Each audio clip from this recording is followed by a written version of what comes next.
அக்கிரமக்காரர்கள் வாழும் இவ்வூர்களில் இருந்து எங்களை வெளியேற்றுவாயாக. மேலும் எங்களை பாதுகாக்கக்கூடிய ஒருவரை உன்னிடம் இருந்து தோற்றுவிப்பாயாக. எங்களுக்கு உதவி செய்பவரையும் உன்னிடம் இருந்து தோற்றுவிப்பாயாக என்று பிரார்த்தனை செய்கிறார்கள். இன்னைக்கு காசா மக்கள் காரி காரி துப்புறாங்க இந்த சமுதாயத்துடைய மூஞ்சில.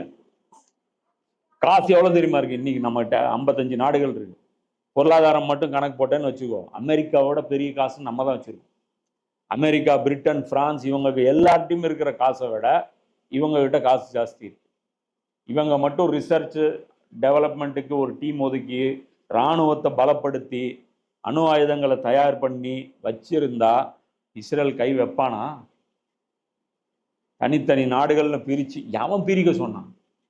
முஸ்லீமுக்கு வந்து எவன் பவுண்டரி போட சொன்னான்? இதுக்கெல்லாம் மறுமையில இந்த பவுண்டரிக்கு வக்காலத்து வாங்கின ஆலிம்கள் என்ன, இது ஏன் நாடு, நாட்டுக்கு ஒரு கொடி, கொடிக்கு ஒரு தேசிய தினம்,